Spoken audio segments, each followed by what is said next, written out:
Pengertian polimer. Polimer merupakan sebuah rantai berulang atom panjang yang memiliki sebuah bentuk dari pengikat dalam bentuk molekul identik yang disebut sebagai monomer.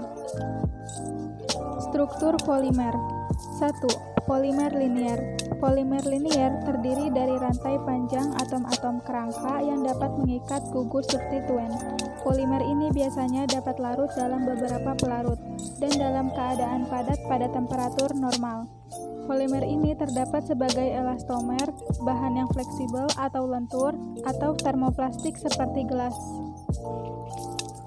2. Polimer bercabang.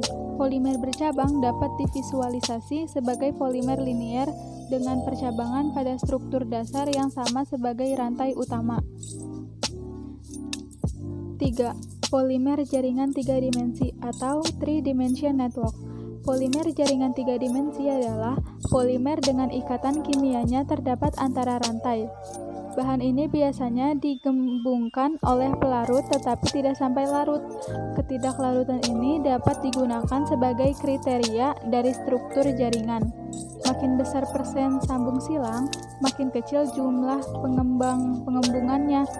Jika derajat sambung silang cukup tinggi, polimer dapat menjadi kaku, titik leleh tinggi, padat yang tak dapat digembungkan. Misalnya intan atau diamond. Sifat-sifat polimer secara umum. 1. Sifat termal.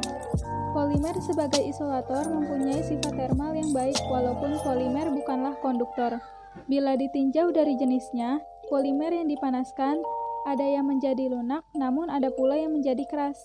Perubahan ini penting untuk bahan komponen tertentu. 2. Sifat kelenturan. Karena sifatnya lentur, polimer mudah diolah menjadi produk yang diinginkan. Tapi, polimer alam lebih untuk diolah sesuai keinginan dibandingkan polimer sintetis. 3. Sifat ketahanan terhadap mikroorganisme.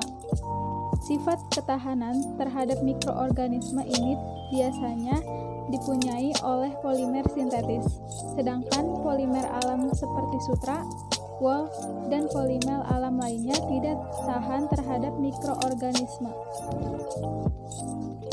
4. Sifat lainnya. Sifat lain yang dipunyai polimer diantaranya ringan dalam antisan, rasio bobot atau volume kecil, tahan korosi, dan kerusakan terhadap lingkungan yang agresif. Dimensinya stabil karena memiliki berat molekul besar dan lain-lain. Tata nama polimer berdasarkan monomer.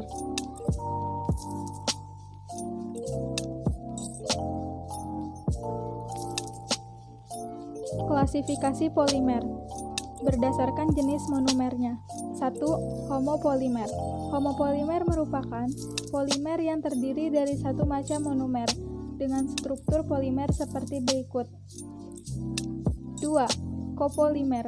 Copolimer merupakan polimer yang tersusun dari dua macam atau lebih monomer dengan struktur berikut. Berdasarkan asalnya. 1. Polimer alam adalah polimer yang terdapat di alam dan berasal dari makhluk hidup. Contoh, selulosa, getah karet, pati. 2. Polimer sintetis adalah polimer yang tidak terdapat di alam dan harus dibuat oleh manusia. Contoh, nilon, plastik, pipa PVC. Berdasarkan sifat termalnya. 1. Polimer termoplastik adalah polimer yang tidak tahan panas. Apabila dipanaskan, maka akan meleleh sehingga dapat dibaur ulang. Contohnya, polietilen dan PVC. 2. Polimer termosetting adalah polimer yang tahan panas. Apabila dipanaskan, maka tidak akan meleleh sehingga sukar dibaur ulang. Contohnya, melamin. Berdasarkan reaksi pembentukannya. 1. Polimer adisi. Reaksi pembentukan polimer dari monomer-monomer yang berkaitan rangkap. Contoh, polietena dan polipropilena. 2. Polimer Polimer kondensasi. Reaksi pembentukannya polimer dari monomer-monomer yang mempunyai dua fungsi. Contoh, nilon dan dakron. Kegunaan polimer dalam kehidupan sehari-hari. Pertama, plastik. Jenis polimer ini dibedakan menjadi A.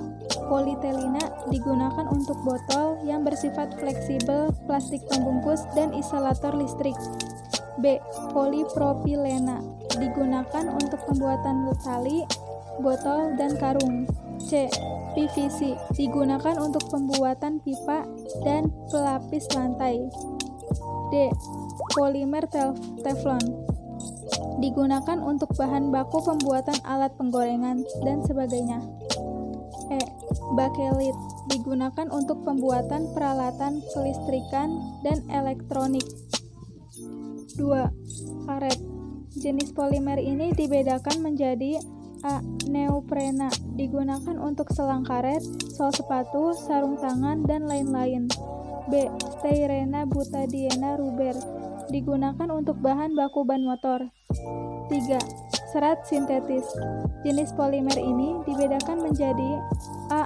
Nilon 66 digunakan untuk bahan baku tenda, parasit, dan jala. B.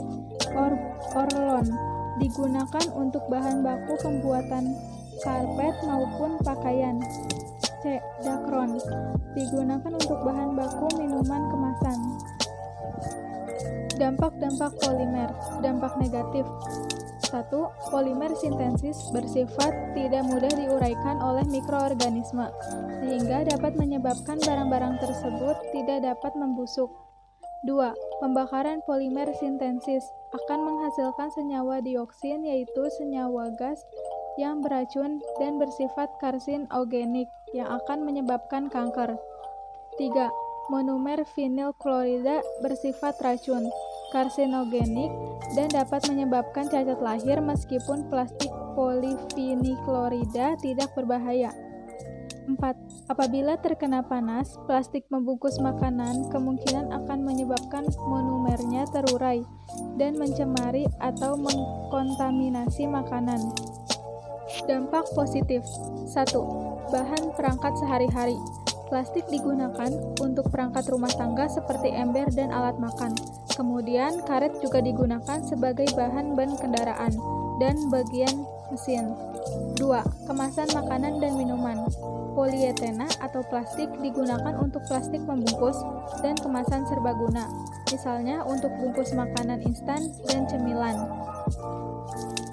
3. Bahan pakaian. Misalnya, karet alami digunakan sebagai bahan sepatu, serta serat buatan seperti tetoran dan nilon.